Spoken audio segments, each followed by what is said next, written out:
Let's give it just one or two more minutes. We're waiting for Dr. Joyner, Dr. Benitez.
Dr. White, Dr. Benitez couldn't find the link. She said she just found it though, so she should be on soon. And Dr. Joyner said he would be a few minutes late, so I'm not sure if he's gonna be on. I'll try to text him.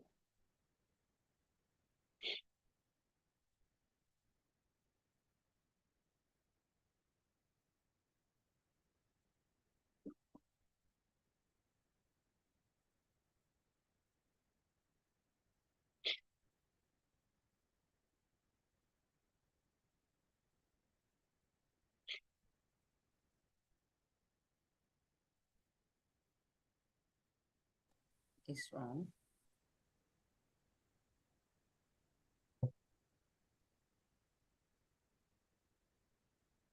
Never mind now. Good afternoon. Good afternoon.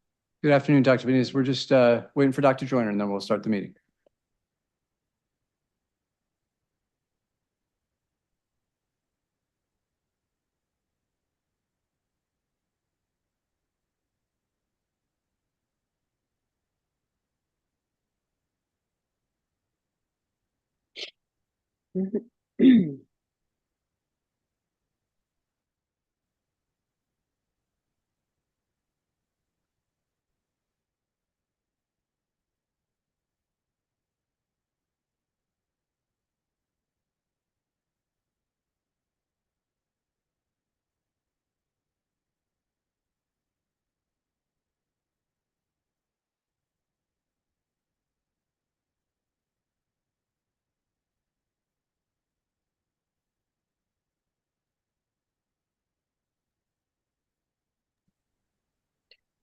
I tried Dr. Joyner. He's not responding, but he did say earlier, he texted earlier that he was going to be late.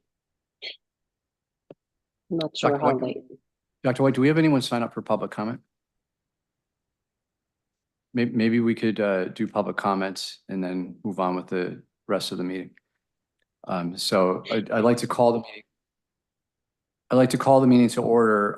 As per the charter, the first meeting in January, the Board of Education, the mayor presides over the meeting and presides over the election of officers. And once the election of officers takes place, the mayor hands the meeting over to the president that the board elects.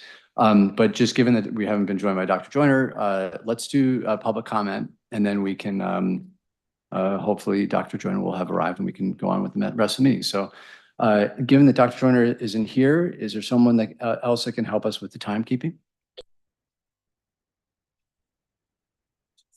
Oh, and the Pledge of Allegiance. Thank you. So if we could please rise for the Pledge of Allegiance.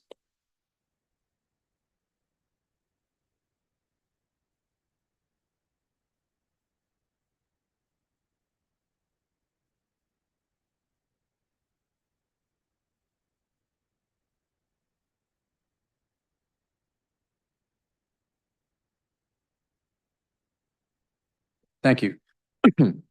Is someone that would want to volunteer to keep track of time? Mr. Wilcox, thank you for stepping up. Dr. White? Our first speaker is Ashley Stockton. Thank you. Ms. Stockton?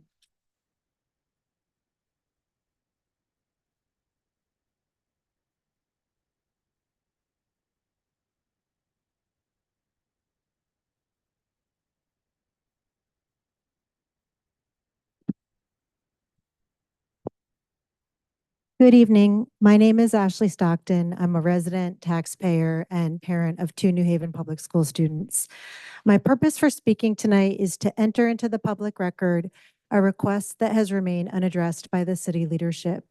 Additionally, I question a budget item that will be voted on by board members this evening. First, the budget item. Amendment 8.01 is yet another budget revision to increase spending for legal services to Shipman and Goodwin, this time bringing the allocated amount to $250,000. This is a 60% increase of $150,000. If you board members vote yes to this, $400,000 of the school's operating budget will be spent to cover legal fees to Shipman and Goodwin.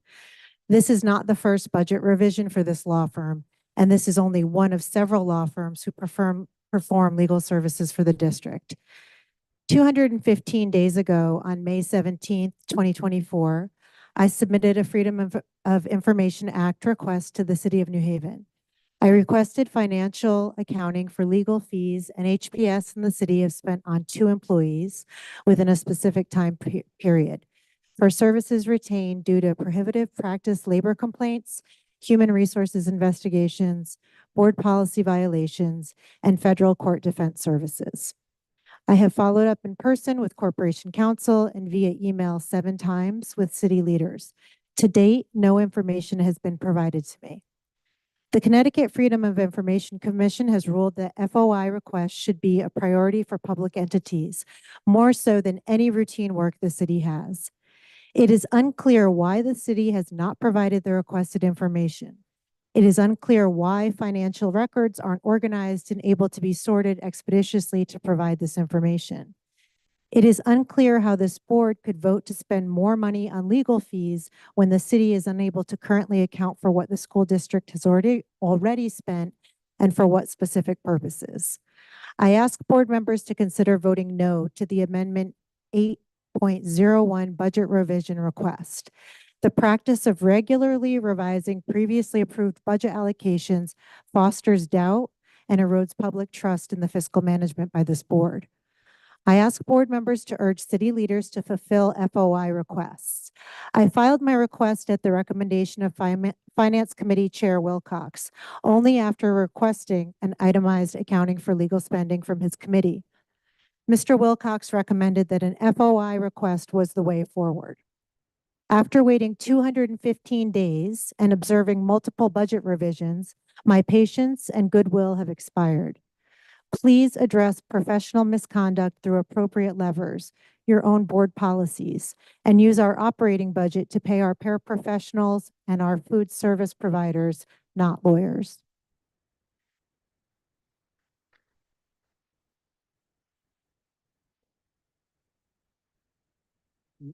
Mr. Mayor, that concludes all. Thank you, Dr. White.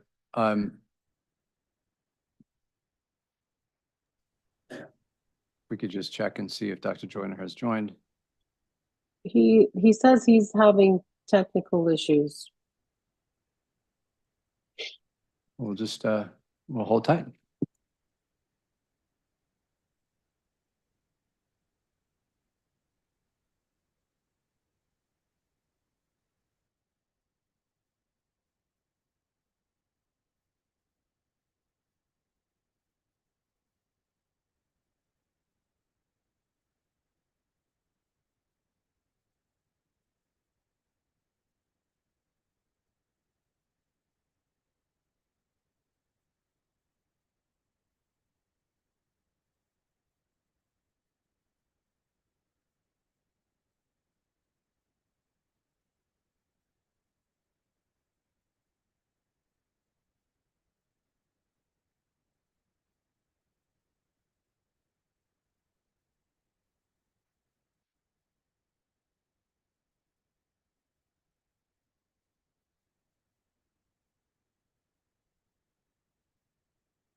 Dr. White, he's asking if you can send the link via text message.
He's saying he still can't get on even with that link, saying that the host has another meeting in progress.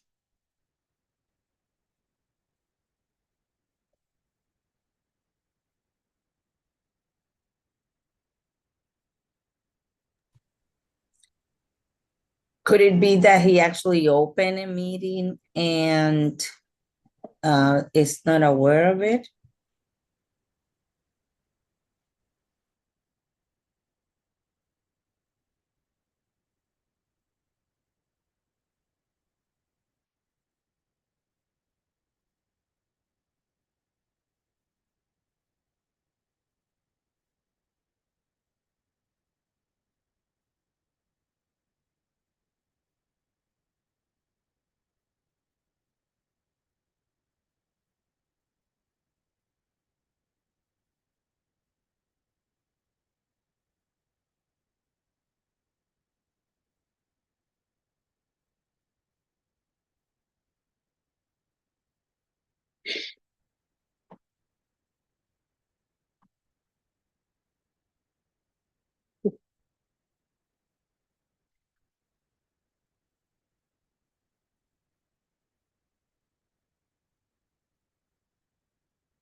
Maybe he can call in instead of joining.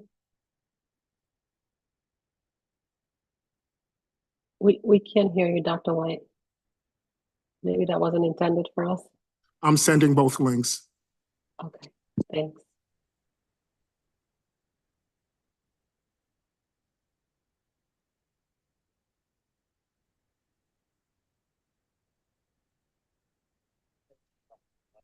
Yes.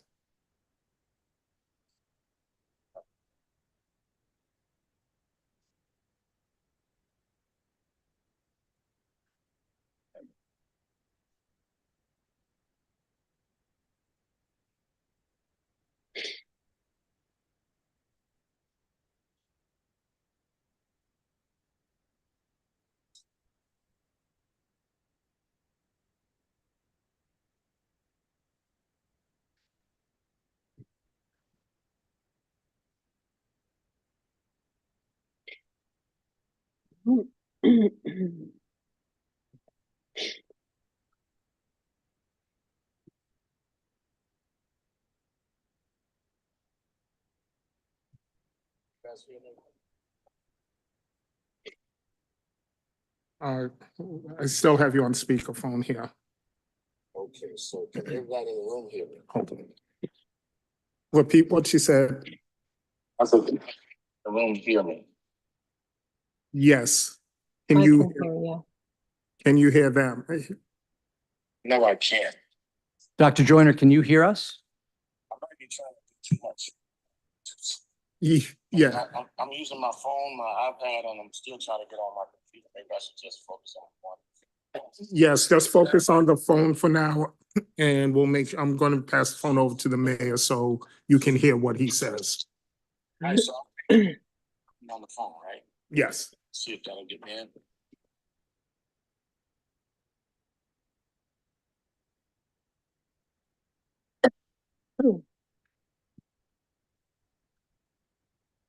Right here, because everyone has to know.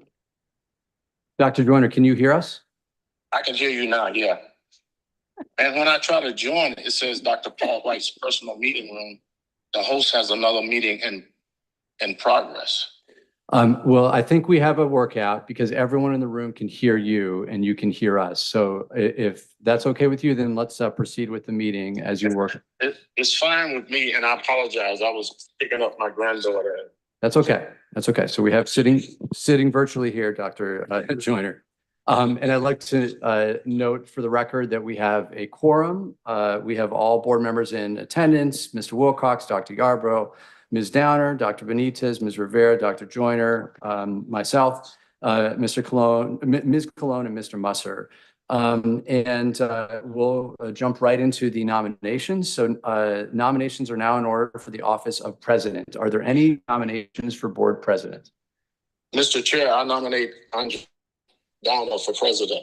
So there's a nomination by Dr. Joyner for Ms. Downer. Are there any other nominations for president? I'd like to call on Ms. Rivera. I nominate Dr. Yarborough for president. Okay, so there's a nomination for Ms. Downer on the floor, and there's a nomination for Dr. Yarborough.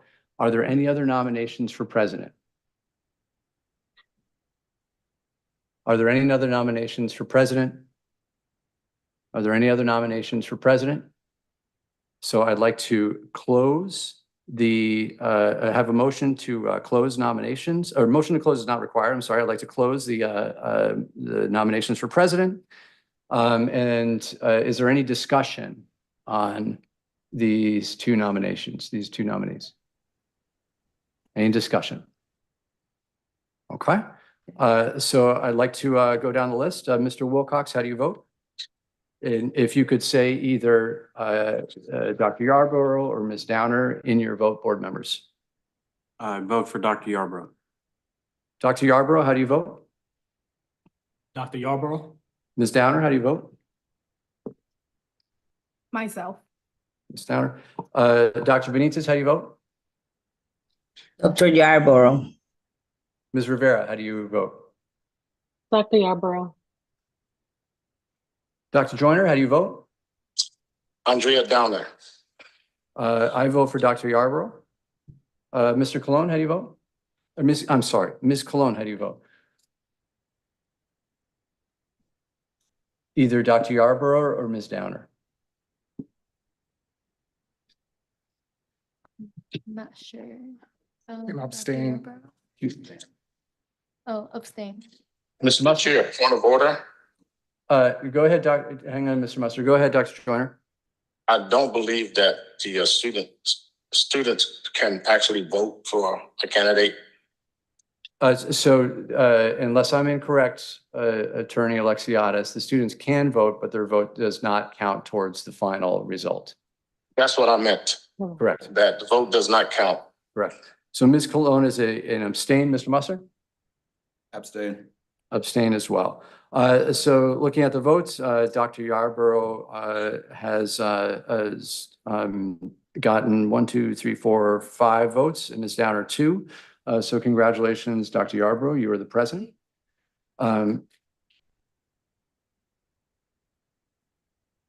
And thank you to Ms. Downer for putting your name forward. Now, there will be, so moving on to vice president, nominations are now in order for vice president. Are there any nominations for vice president? I nominate, Mr. Chair. I see Dr. Benitez hand up, and then I can come to you. Okay. Dr. Benitez. For vice president, Mr. Matthew Wilcox. Right, there's a nomination for Mr. Wilcox on the floor. Are there any other nominations? Dr. Joyner, you had a nomination? Yes, I nominate Andrea Downer for vice president. Right. There's a nomination for Mr. Wilcox for vice president and a nomination for Ms. Downer for vice president. Are there any other nominations on the floor? Any other nominations? Any other nominations? So I'd like to close the nominations. And is there any discussion on these 2 nominations? Any discussion? Yes, yes.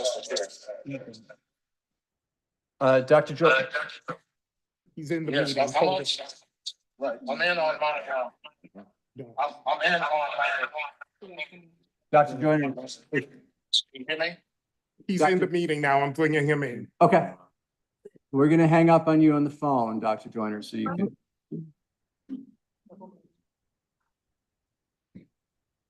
Dr. Joyner, can you hear us?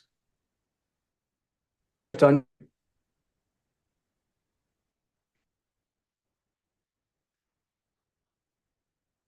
He has to figure out which device he ended up coming in on.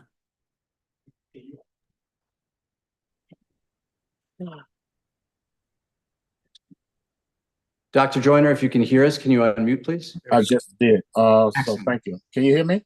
Yes, I can. So we were in the discussion portion for vice president. Is there any discussion by any of the board members on the 2 nominations?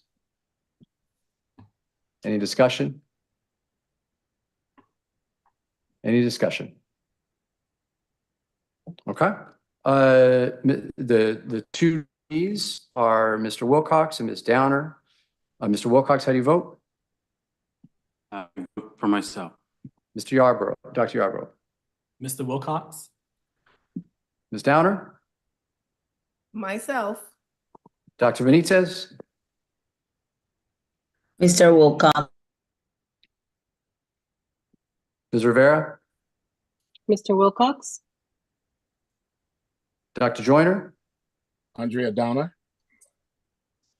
And I am an Andrea Downer. Ms. Cologne? Abstain. Abstain. Oh, Mr. Musser? Abstain. Okay, we have 4 votes for Mr. Wilcox, 3 votes for Ms. Downer. Mr. Wilcox is the vice chair. Moving on to, congratulations, Mr. Wilcox. Moving on to secretary, I'd like to open the floor for nominations for secretary. Dr. Yarborough. I would like to nominate Dr. Joyner for secretary. There's a nomination for Dr. Joyner for secretary. Are there any other nominations? I second that. There's a second by Ms. Downer. Any other nominations? Any other nominations? All right, I'll close the nominations and move on to the vote. Is there any discussion? Any discussion? Mr. Wilcox, how do you vote? Dr. Joyner, Ms. Downer? Dr. Joyner. Dr. Benitez? Dr. Joyner. Ms. Rivera? Dr. Joyner. Dr. Joyner? Dr. Joyner, how do you vote? You're on mute. I vote for me. And I vote for Dr. Joyner as well. Ms. Cologne? Abstain. There's an abstention, and Mr. Musser? Dr. Joyner. Dr. Joyner. So Dr. Joyner passes unanimously. Congratulations, Dr. Joyner, and being secretary. Thank you so much to all of the candidates for stepping up to these roles. And I think they all deserve a round of applause. I'll turn it over to the new president, Dr. Yarbrough. Thank you very much. I appreciate just the opportunity and honor to help steward this board in this district and to serve as a team for New Haven Public Schools. I am a little rusty on Robert's Rules of Order. I hope to be a quick study, but I also appreciate just the support that the board is going to give for just how to conduct our meetings, but also how to lead this district forward in support with our superintendent. So thank you very much for the opportunity. The next item on our agenda will be the approval of the minutes for December 9th, 2024 and December 23rd, 2024. Is there a motion to approve the minutes for December 9th, 2024? So moved. Is there a second? Second. Any discussion?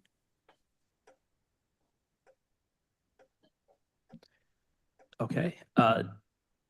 Dr. Joyner, how do you vote? Yes.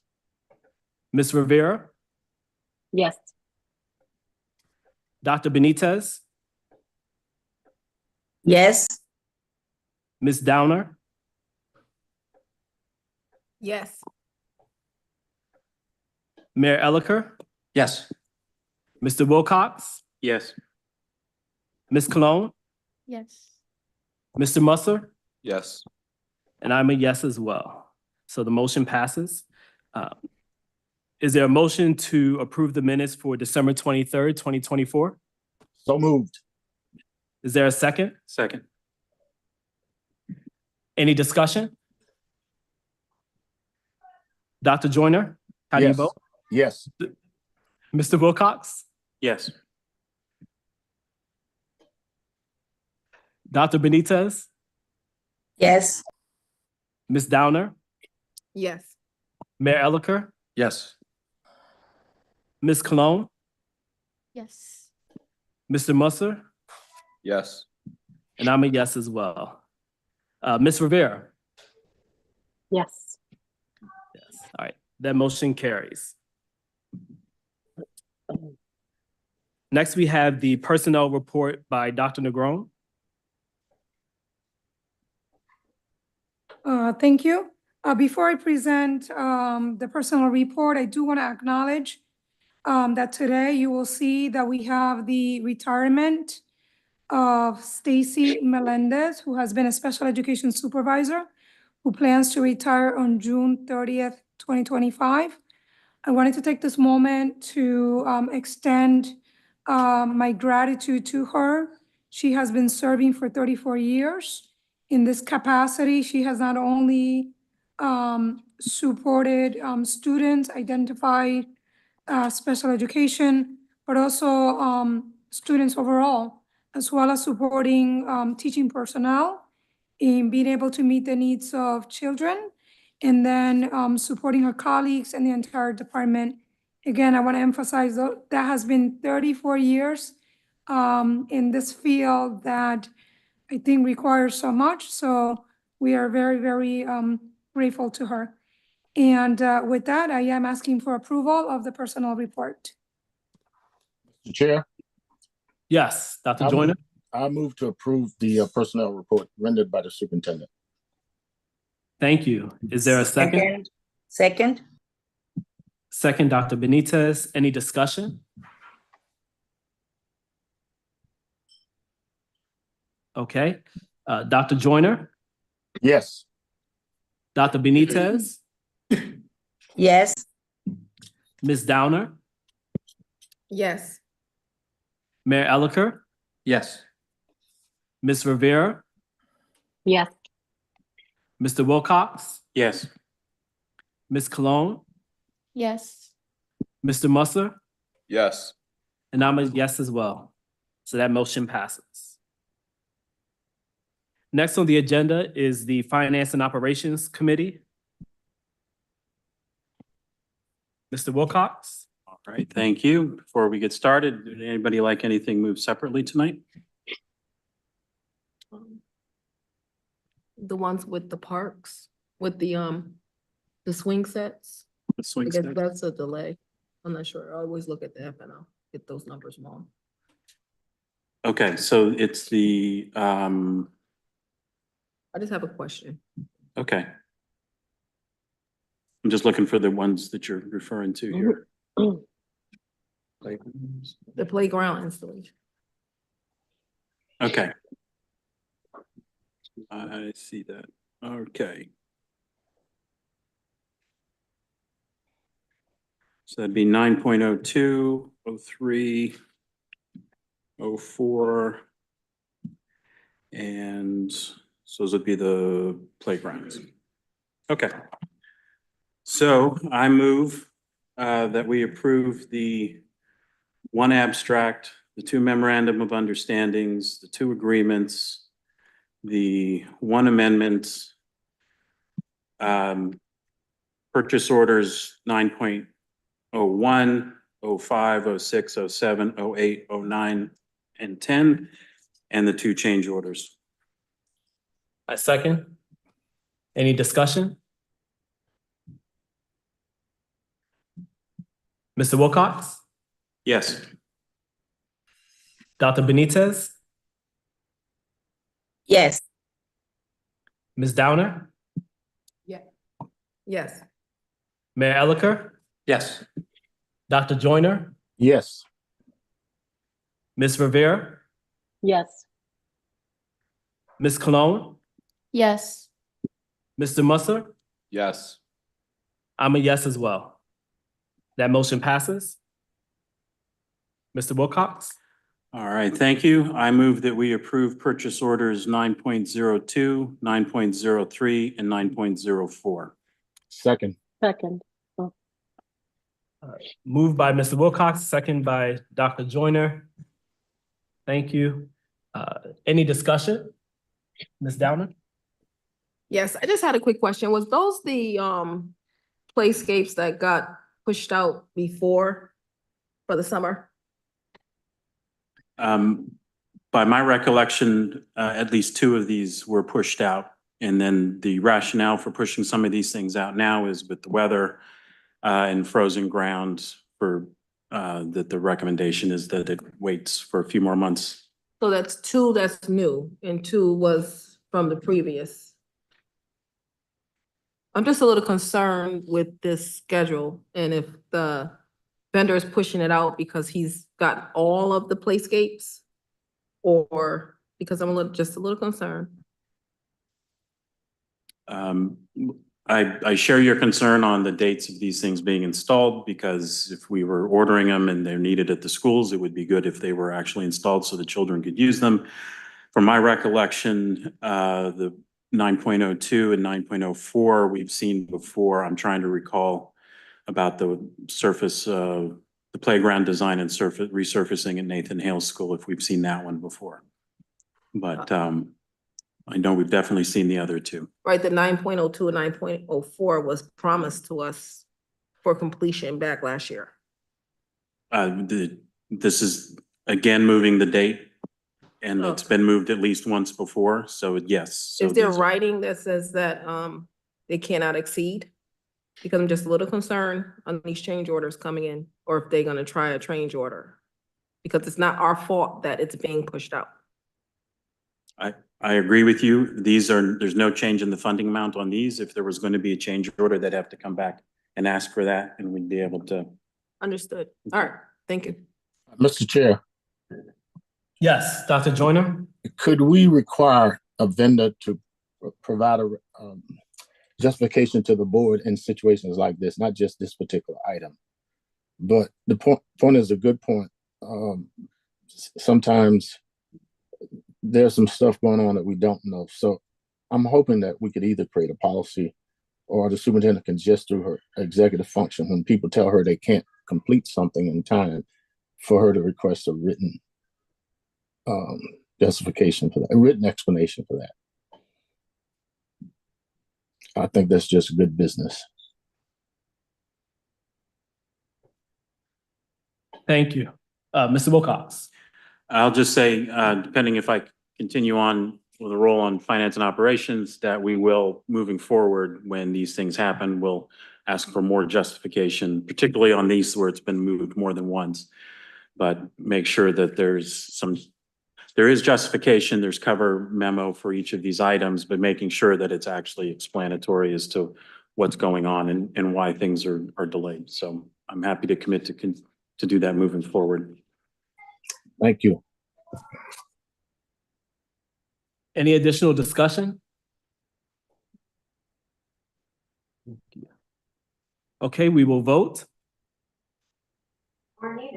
Mr. Wilcox? Yes. Dr. Joyner? Yes. Dr. Benitez? Yes.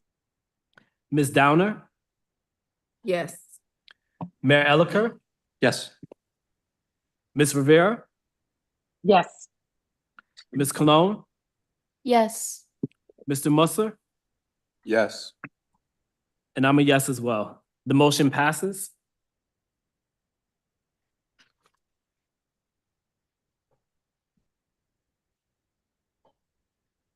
And that completes the F&O items. Thank you. Next, I have student reports. Okay, student reports. I would just like to talk about my proposal I'm planning to present next meeting. If anyone has any questions regarding it, I sent a PDF to board members online.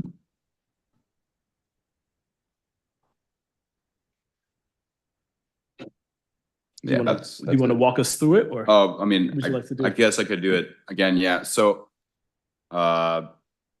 just to restate it, it's a student liaison proposal with one liaison in every school, or 1 to 2 liaisons in every school. Liaisons would be tasked with gathering qualitative information after being educated on data literacy, creating unbiased questions, and interview our ethics behind interviewing.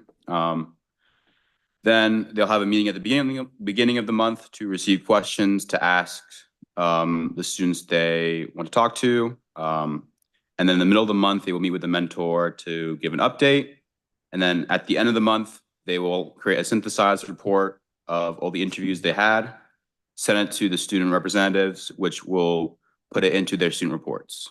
And the aim of this proposal is to make a better path for communication between the Board of Education and the students, while also giving the students an opportunity to engage more within the Board of Education itself, and also trying to reach voices that may have been unheard if otherwise not actively seeked out. That's all. Thank you. Any discussion?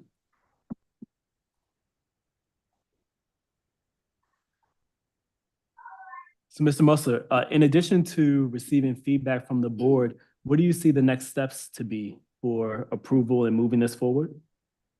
So I'm going to bring it to the governance committee next week, and then I'm planning on creating the boot camp with some first with my statistics and data AP teacher, and also with some other people I've talked to. That's still in the works. So right at the moment, I'm still in the midst of making the boot camp to get the liaisons to understand data literacy, things like that.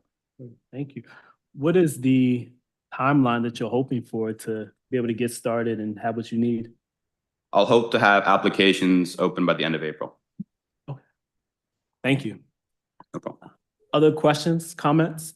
Mr. Chair, Yes, Dr. Joyner? okay, haven't met with John Carlos on this. I think it's a great, although ambitious measure. And if he can actually have the boot camp in and of itself, that's an accomplishment.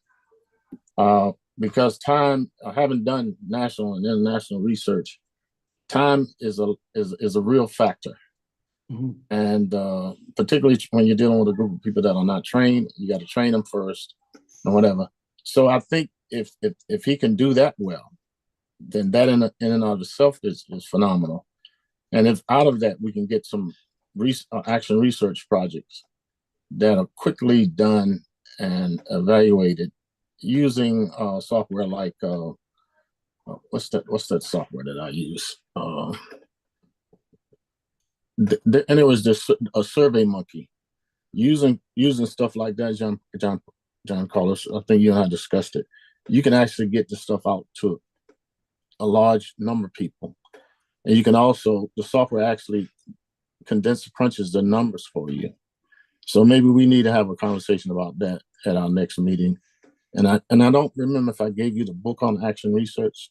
Did I ever get it to you? The more you know going in, the better off we'll be. And it would be a great capstone project for you as well. You can feed 2 chickens with the same kernel of corn. We don't want to kill them. I'm done. Thank you. They might be fighting over it though. The Hunger Games with you. Yes, do you want to respond or? Thank you, Dr. Joyner. I'll also just make a quick correction. By me, I mean, so apparently we, me and Janali will be doing this. Right, I understand that. And I appreciate both of you. One thought, and this might be in your proposal,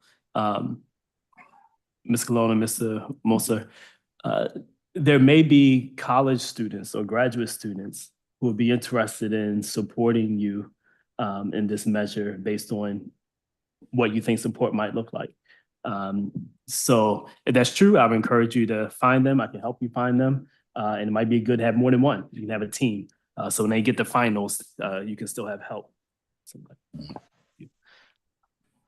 Is there more for, yes, Ms. Downer? So I just want to continue what we talked about on Saturday. I'm here to support you 100%. You and the students, okay? Does that conclude the students' report? Yes, that concludes it. Thank you very much. Next, we have the superintendent's report. Dr. Negron? Thank you. Before we get going with our presentation for tonight, which we're very excited about, which is a portrait of a graduate, I do want to share that in ensuring that we stay consistent with the goal of trying to move our meeting locations, right, every 6 months or so, please know that I'm going to be sharing with you a list of viable schools for you to consider.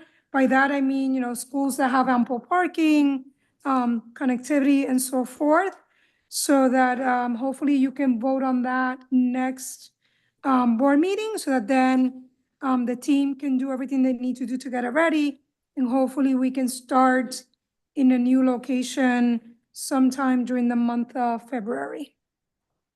So again, that was just a quick reminder. But again, today, very excited to have with me Assistant Superintendent of Curriculum Instruction and Assessment, Red Hannons.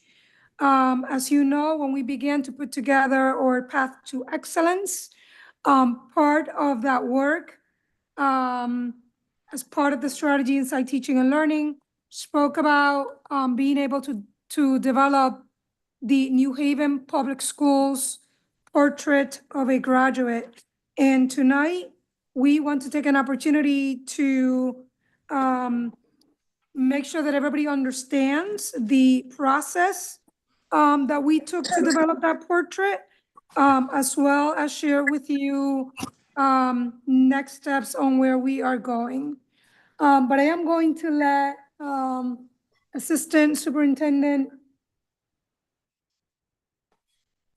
I'll let Assistant Superintendent do the actual presentation.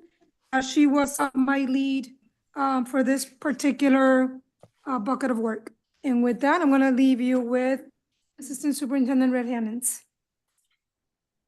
Good evening, board, and thank you for the opportunity to come before. Can you hear me? Good evening, board, and thank you for the opportunity to come before you this evening. As Dr. Negron shared, we are excited to discuss our New Haven Public Schools Portrait of a Graduate. I just want to note there are several committee members that are here as well in the audience and online, and I'll have them stand at towards the end of the presentation, and they'll also be available to answer any questions that you may have also at the end. So our objectives for this presentation, so that we can gain a shared understanding of the process that we undertook to develop the portrait of a graduate and present and discuss the NHPS portrait of a graduate. As we know, in our path to excellence, in our mission, we state that it's all about empowering every student to thrive, embracing and cultivating our vibrant cultural diversity, making sure our learners are critical thinkers and lifelong learners. Our vision states that we want to inspire, empower, and equip every student to flourish and contribute to a changing world. And our core values, we're looking at equitable opportunities for our students and high expectations. So please understand that our NHPS Portrait of a Graduate is rooted in our path to excellence. We, of course, are focusing on our priority area, teaching and learning. In particular, part of our priority area, the work stream on personalized learning experiences. And I highlighted for you the actual work stream that we're looking at developing and integrating the portrait of a graduate. So some of you may ask, well, what is a portrait of a graduate?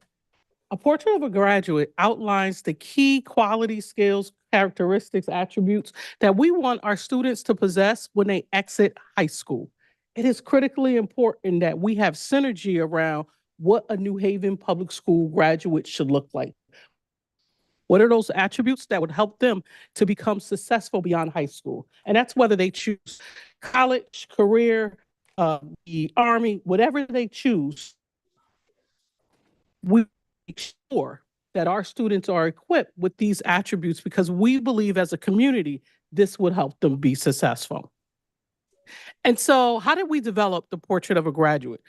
Very interesting. And so I want to kind of take you back a little bit and look at our timeline. It began in February 2024. In February, as part of the process to develop our strategic operating plan, which we call our path to excellence, we had a thought exchange to our stakeholders, and we asked the questions outright. What are the key attributes you believe that an NHPS graduate should have in their learning experiences? And from that, we had over 500 stakeholders respond to this question. In May 24, as part of the design team for the strategic operating plan, we looked at the feedback that we received from the and we started to draft attributes and skills in May 2024. Now, when we looked at the feedback and we looked at who are the people that responded to us in February, we thought, we need to get more voice from our university and business partners. And so we held focus groups in September 2024. In October 2024, formed, and the committee, you'll see members of the committee towards the end of this presentation today. So the committee was formed, and we had a task to draft and to discuss the portrait of a graduate with landing the plane in November 2024. The committee thought I was a little ambitious, I'll put, right? But we landed the plane and we're very pleased, and you'll see why shortly. And we made a recommendation to the superintendent in November 2024. And here we are now with our final report to the Board of Ed. But we'll also be making reports to our students. We've talked to our principals and central office staff. So we still need to present to our assistant principals as well. And so accountability is important. It's very important that if we say we're going to do something, we do it. And if not, we give you an explanation as to why we're not doing it. And so this is our checklist. And so you can see the structure that we have set up in order to make sure that we deliver on the work that we said we were going to do. And I'm pleased to say you see a lot of completions up until December 4th, 2024, where we presented at the superintendent's meeting, and I talked about the work that occurred prior to that. Now, if you go to the next slide, you'll see there's still more work to do. Even though we have the portrait of a graduate and we're presenting that to the board this evening, we still have more work, and we'll talk about that. But what's key around this is now that you have the portrait, so what, right? And how do we integrate it within our classrooms and curriculum is critically important. And so that we need to make it a living thing and not just something that sits pretty. And so let's look at our engagement, because engagement is important. Who are the people that we engage and who did we speak with? So going back to the February 2024, looking at the stakeholder engagement, as I stated earlier, we had over 500 participants. And you can see we're very proud. We had over 200 parents who responded to the question, over 170 teachers.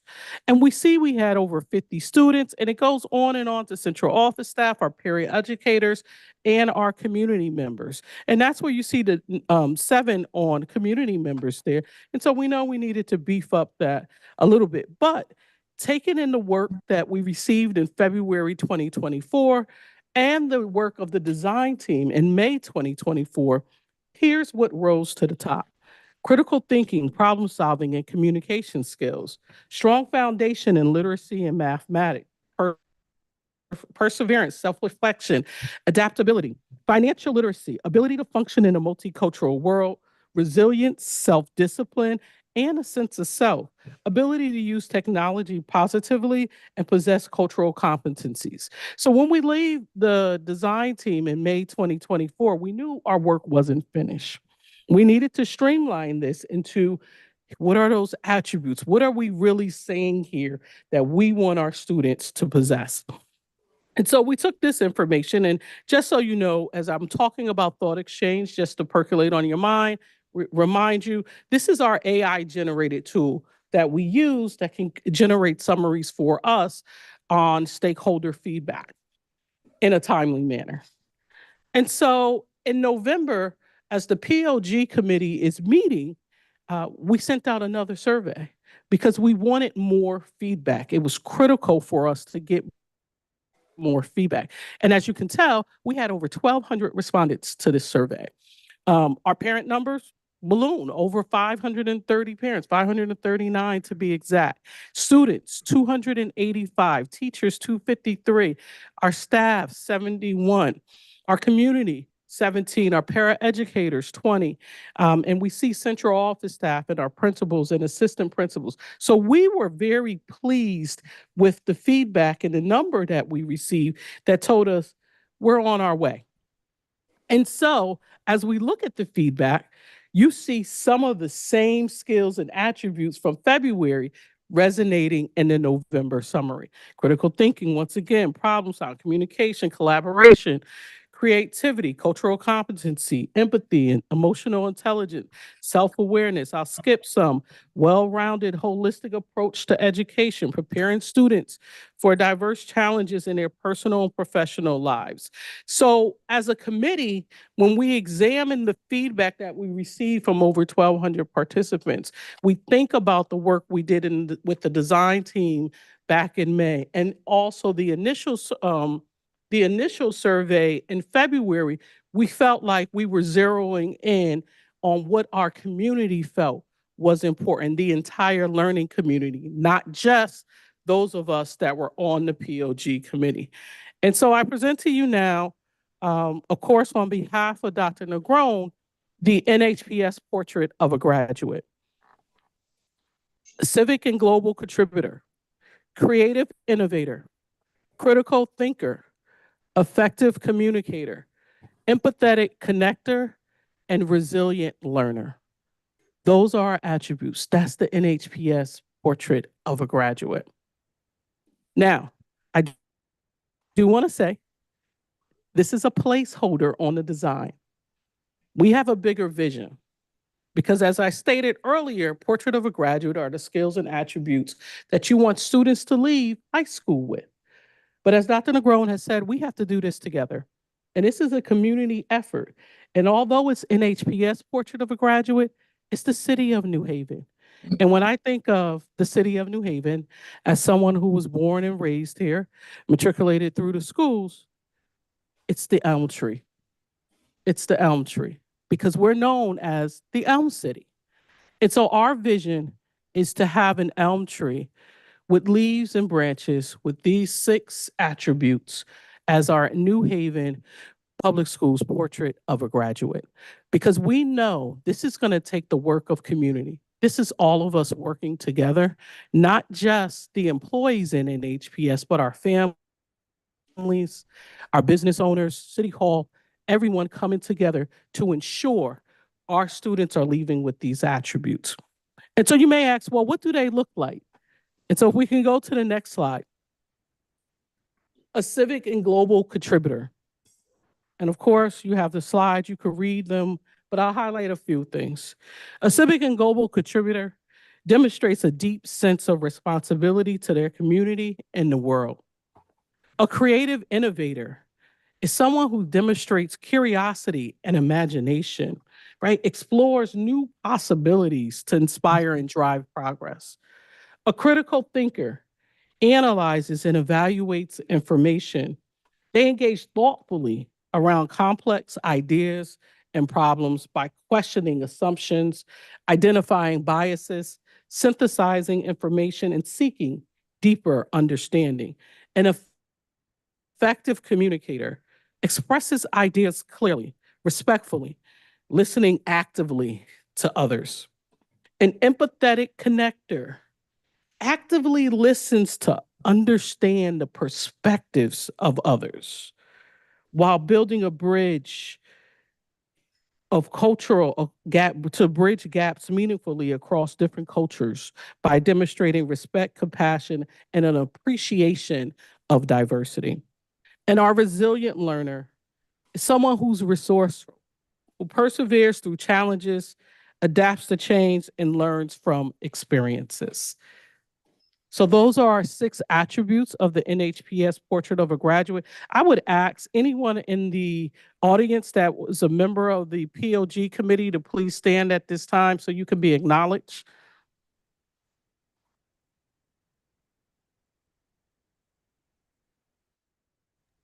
I just want to thank the committee because I was pulling a committee to meetings.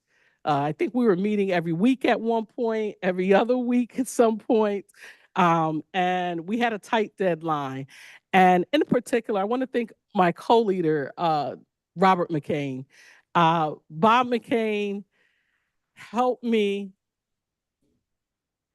and everyone else with ensuring that we had the structures in place to ensure that we can communicate effectively with the committee so that we can land a plane. And when I tell you the committee worked hard, we had a research team.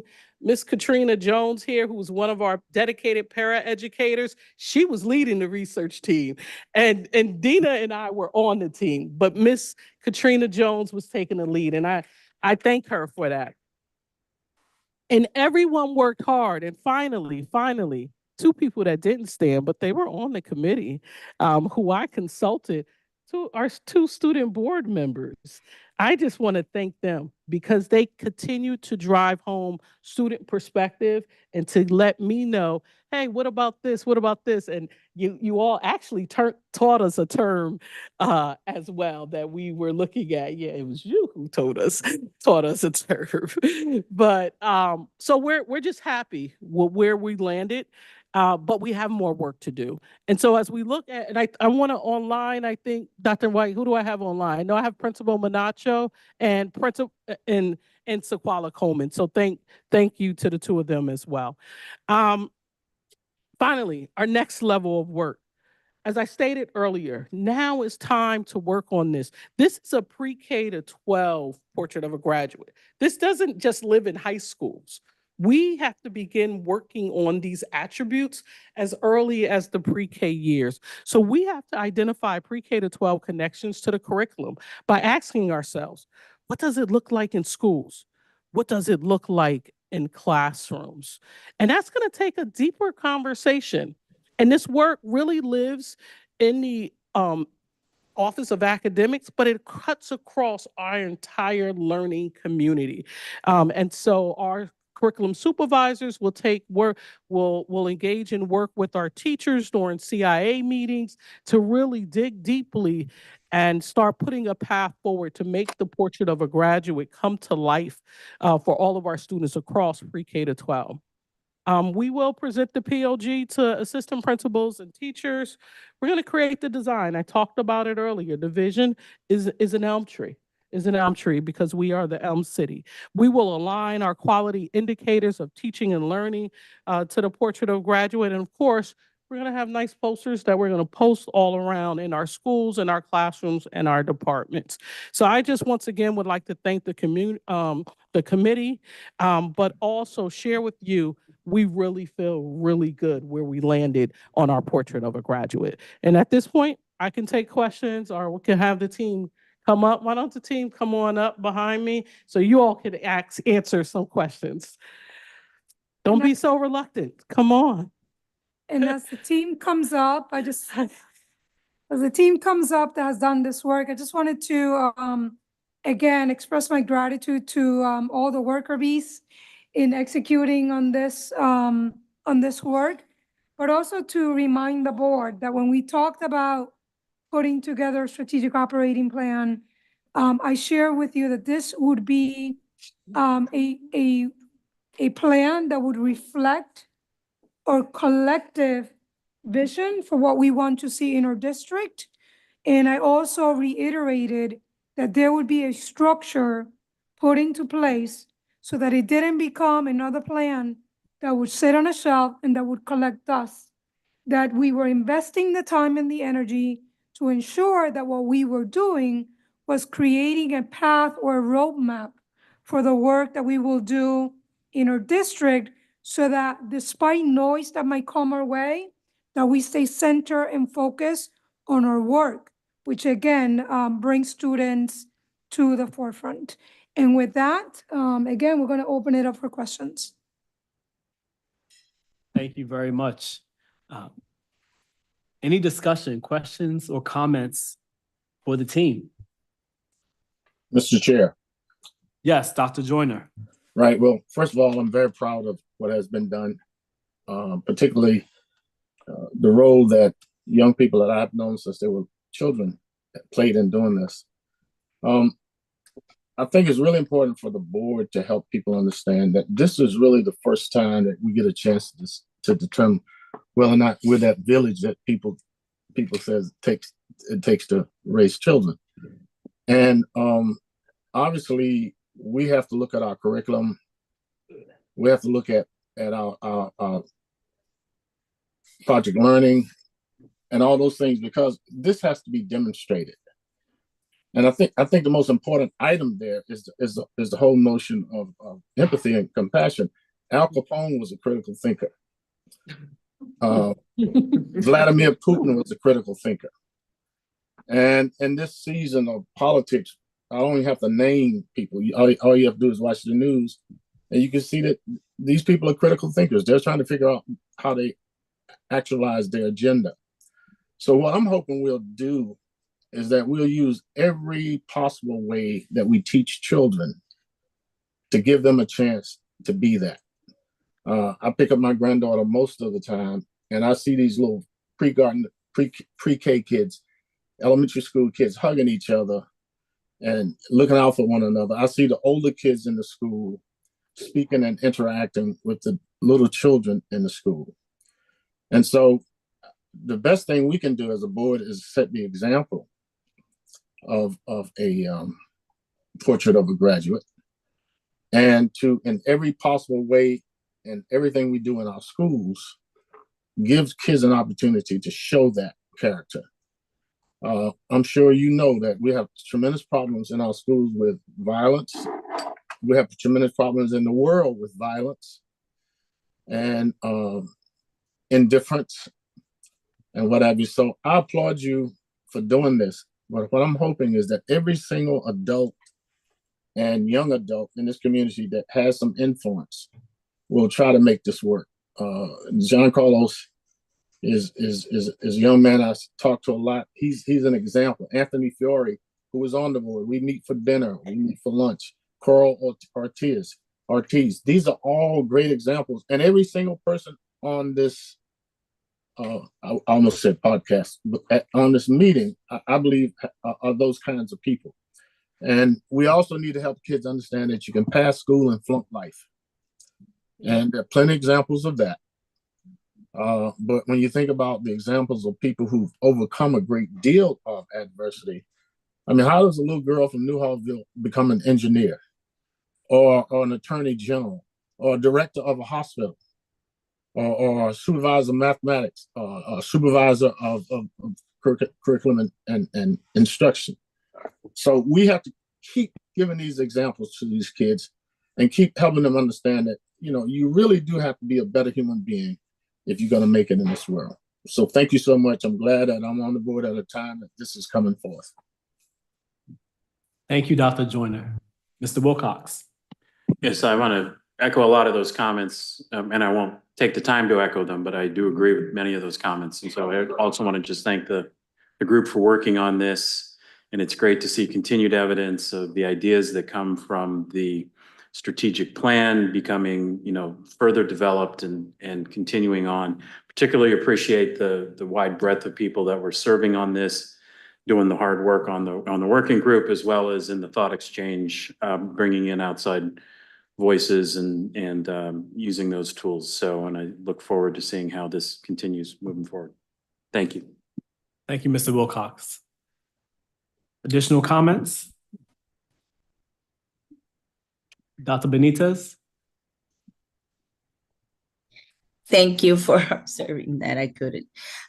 Yes, I want to thank the team, and I want to say that I'm really impressed that you've included the students in this process in such a way that you feel the need to recognize their participation, not just in the surveys and all that, but in person with those who are the leadership of our students in the district. So congratulations on that. But I want to say that I remember doing this throughout the years, and even though I want to say we were better when we did it, I cannot say that. I think you guys, your team has thought deeply.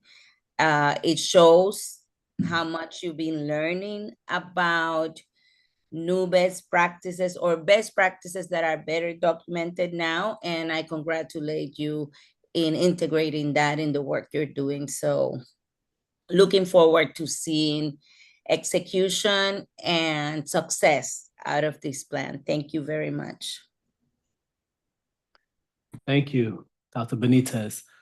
Other questions or comments? Assistant Superintendent Brett Hannon's invited me to share one quick comment, if I may. Please. So I think what was joyful about this work with this group is it was a reminder to all of us what the purpose of school is, and a reminder to all of us about the potential when we get back to professional learning meetings, when we get back to time with our students, about what we should be working on with our young people. Students don't show up to school to take standardized tests. They show up to school so that they can become artists and scientists and learn how to communicate and listen, all of the things that we were able to capture as a team. So it's exciting to know that this now is the roadmap for us when we're designing tasks for kindergartners, fifth graders, seniors. We can design those with this vision in mind and really give all of our students something really meaningful to do when they come spend time with us, because that's why students show up to school every day, is to do those rich, meaningful things that are outlined in this portrait of a graduate. Thank you. And I just have one more comment to say. The one person who isn't really receiving a lot of credit is Keisha herself.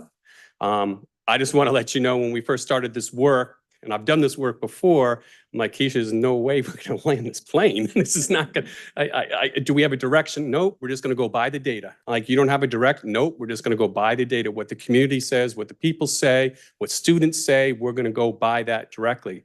And for me, I was uncomfortable with that because in less than a year, we had to put this together. But, you know, she was a role model for us. She worked really hard and her passion came through about this work, which is really what got us through. So I want to thank her for landing that plane. I think it's worked really well.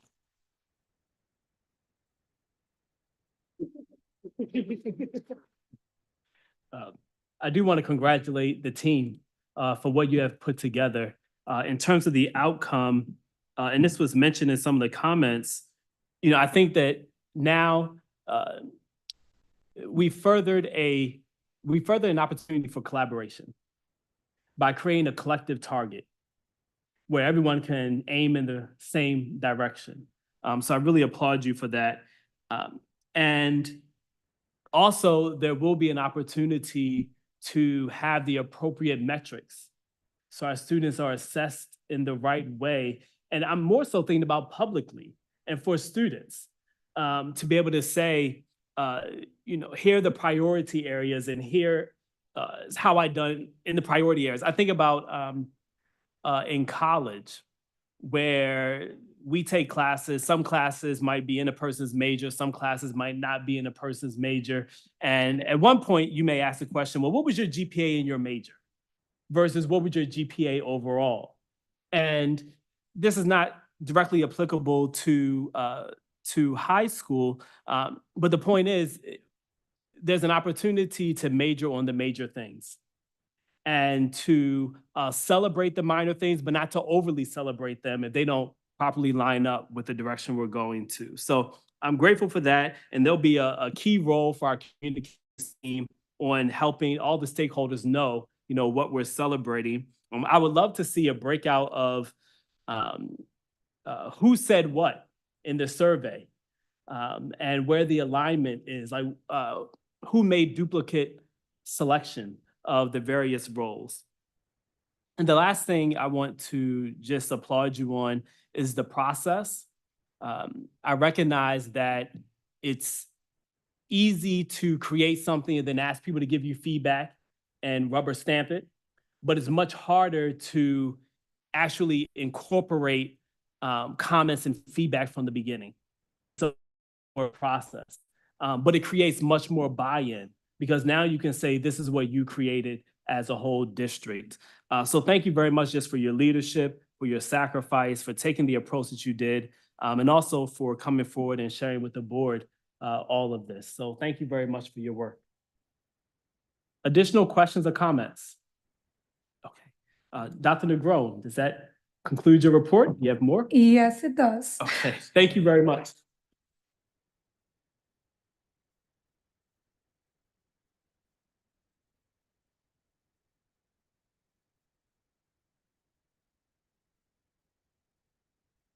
Next on the agenda, the president's report. I'll be talking to our board members around their interests as it relates to committee assignments. And for right now, the committee chairs will remain the same and the committee members will remain the same until we complete that process. Any questions or comments? Okay. Next is teaching and learning. Dr. Joyner, anything to share? I actually had to miss, I had to miss the last meeting because I lost my beloved brother-in-law.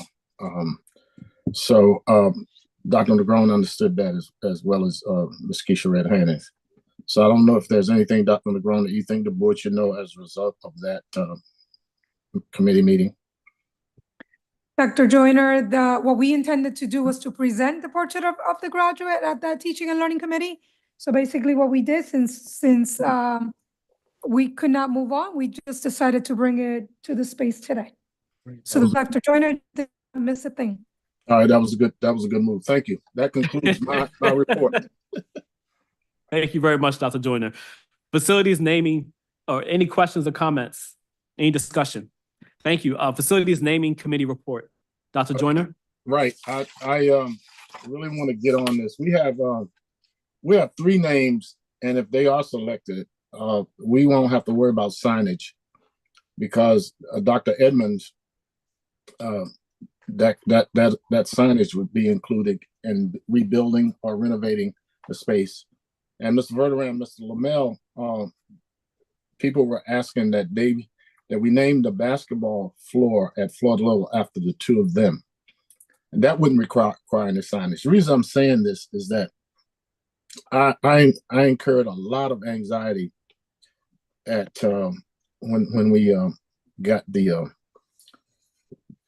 named the library, and we still haven't gotten signage. But the responsibility for that rests on the people that are being honored. So I want to make sure we don't make those mistakes again.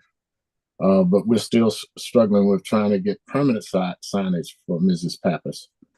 But I'm sure that everybody that's been in this city for any amount of time knows who the Reverend Edmund Edmonds is, and he's the father of Tony Edmonds Walker.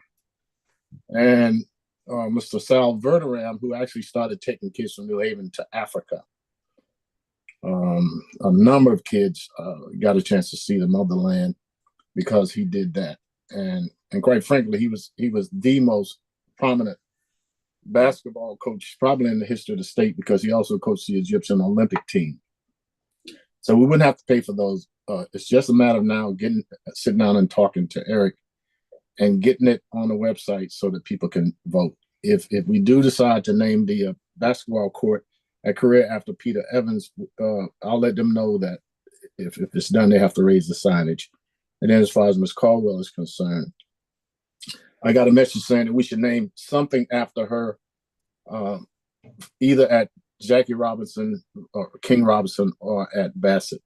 And so I need a more specific request than that so that we can get that. But I'm sure that there's not a person in the sound of my voice that does not believe that Florence Caldwell deserves some recognition for the tireless work that she's done in this city.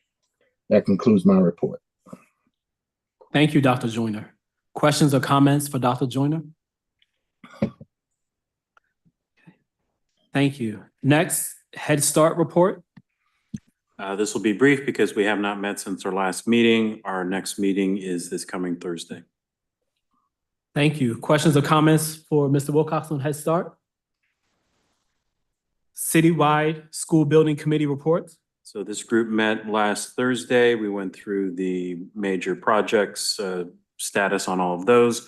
I'll just say I mentioned this in previous meetings about how it's been discouraging that a lot of projects have been going into standby mode as they're trying to identify funding, but we are starting to see some changing statuses on some of these things as the funds that the alders and the mayor moved over towards the schools. And so it's nice to see things coming back online because there's going to be fund improvements. Thank you. Questions or comments on the building committee? Finance and operations report.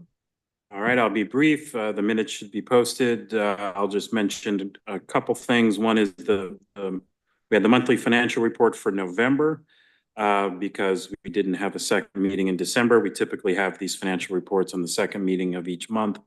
So our next meeting we'll have for December, and we'll also start to soon see then the additional funds that I just referred to being added to that as we start to see how that affects our deficit.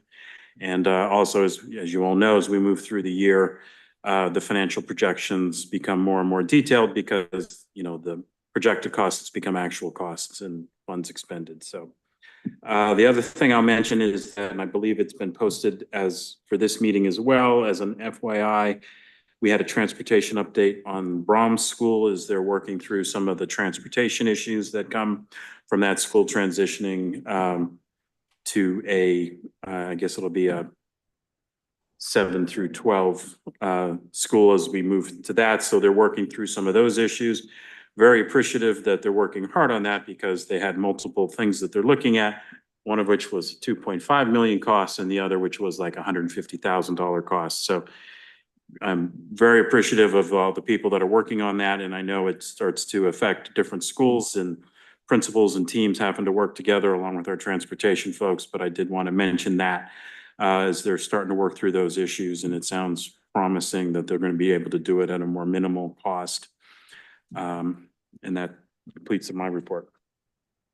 Thank you. Questions and comments on the F&O reports?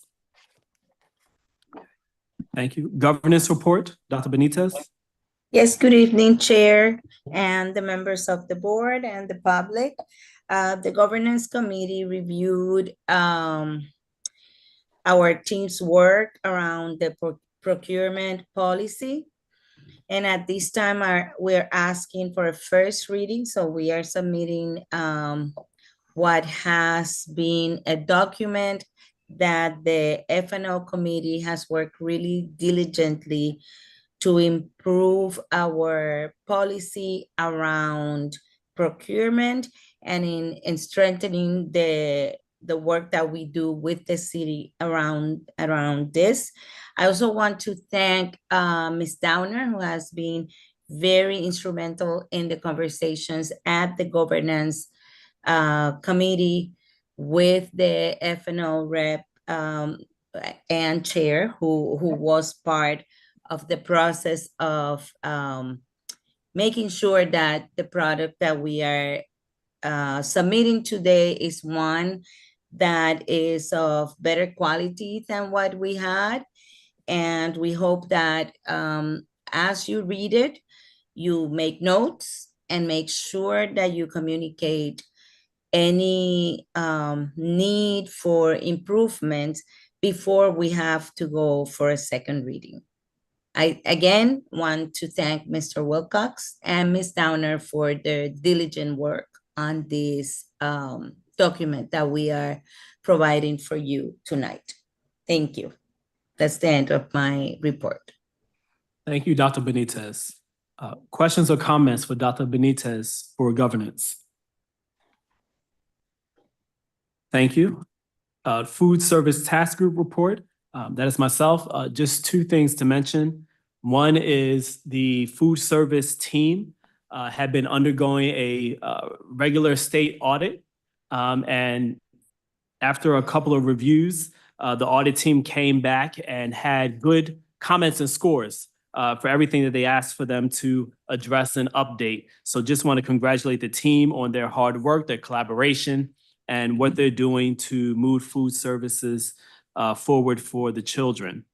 The second report is the food service,